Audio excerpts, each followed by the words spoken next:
Hi everyone. Our today's topic is about prosody. Before going to my topic, first I want to say something. Few days ago, few students said me that, "Sir, this is very complicated topic." And after that, I said them, "Listen carefully. Before going to discuss any video, first I take preparation and I study for it 3 to 4 hours, and after that I try to discuss it in a very easy way as much I can." So our today's video is for those students who think prosody is a very complicated topic and it's not possible for them. And I promise you, everything is possible and man can do everything. So don't bother about it, and if you watch my video till its end, then you can get a clear idea and you can solve every kind of prosody. So let's come and watch it.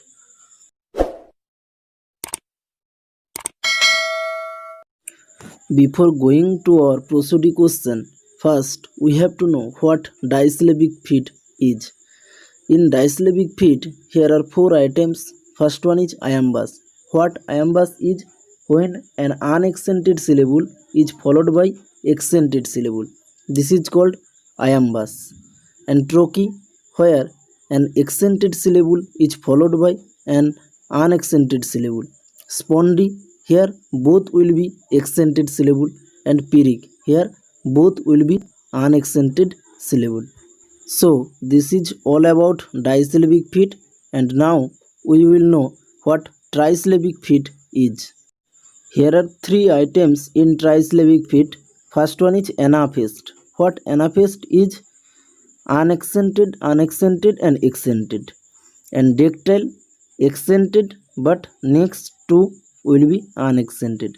And amphibra, the middle syllable will be accented and others two syllable will be unaccented.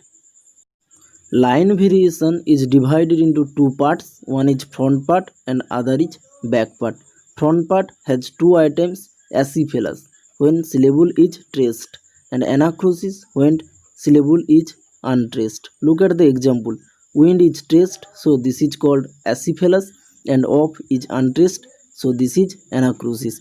And in back part, here are two items: catalectic and hypermetric. Catalectic, what catalectic is? When syllable is traced, and hypermetric, when syllable is untraced. Now we will know how questions comes in exam, and this question is same for each and every universities in India. Question comes in such a way: suppose 4 to 5 lines will be given and you have to solve and you have to write its name. I mean prosody's name. Look at its answer. You have to solve in such a way, and after that you have to write its prosody name. Now you are thinking perhaps, "Sir, how we will solve it? We don't understand." To solve its answer, you have to follow 5 steps, and every step is discussed in details in this video and is discussed in a very easy way. So don't miss any kind of step, and if you miss, then it will trouble you. So let's come and watch every steps in details. This is the first step. The first step is syllabification. Here we have to divide words having more than one syllable into their component parts by the hyphen sign. I have discussed it taking one example. Look at the example. I heard the linnet quoting his lady in the spring.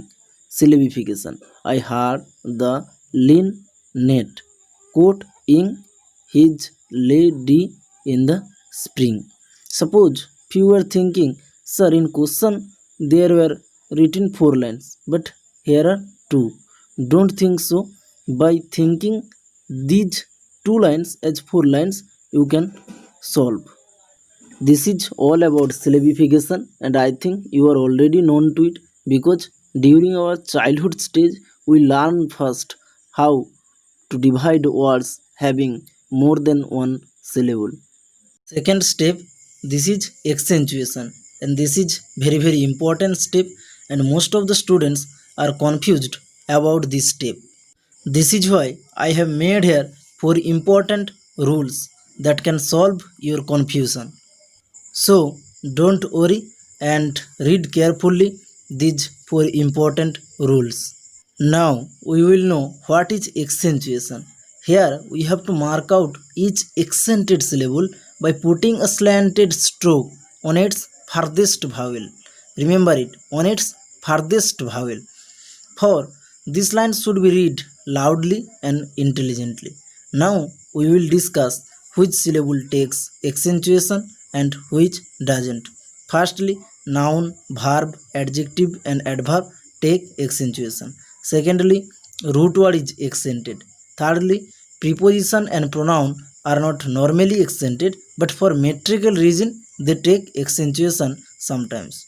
Fourthly, prefix and suffix are not accentuated, like phi, lie, ing, nes, and few prefix too.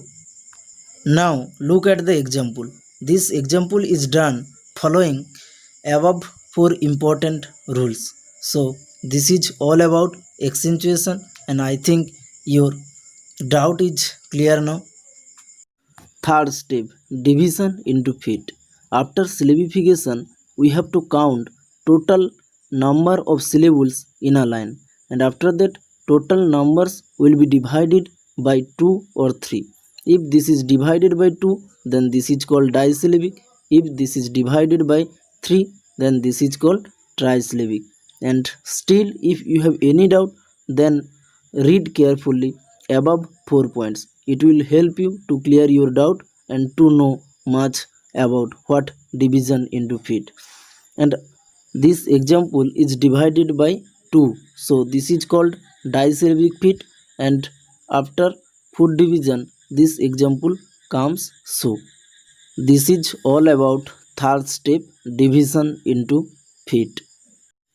Fourth step, identification of meter and prosody name.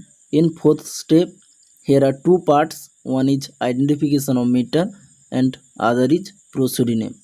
Identification of meter is dependent on the nature and number of the feet. Listen carefully.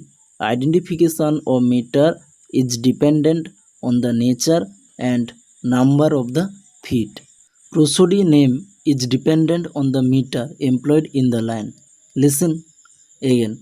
Prosodic name is dependent on the meter employed in the line. After foot division, this example becomes so, and this is disyllabic feet. And look at the most of the feet in this example. If you look at the most of the feet, then you can know it clearly. One unaccented syllable is followed by accented syllable. So the meter here is iambic. One most important thing I am remembering you here. When you will judge prosody name, at the time first you have to look at most of the foot and what type most of the foot contains. If most of the foot contains iambic type, then this is called iambic, and if they take trochaic, then this is called trochaic. And what iambic is? In iambic, one unaccented syllable will be followed by an accented syllable, and for trochaic, one accented syllable will be followed by an unaccented syllable. This is the difference between iambic and trochaic. Now, as each line consists 3 feet, so this is trimeter. Finally, we have to say this is written in iambic trimeter. And one more thing, meter is dependent on foot. For 1 foot, this is called monometer. For 2 foot, this is called, for 2 feet, this is called diameter. And this structure is given in detail in my later slide. Look at it very carefully. Fifth step, this is variation, and you are clearly seeing that here are 3 variations. Firstly, the last foot of the second line and the last foot of the fourth line are catalectic, and this is a single word and this is accented too. That's why this is called catalectic. And Firstly, these are two variations, and lastly the last line is varied too, because here iambic hexameter is used, while first four lines are written in trochaic trimeter. This is all about fifth step, that is variation. And lastly, I am giving here few examples. Those are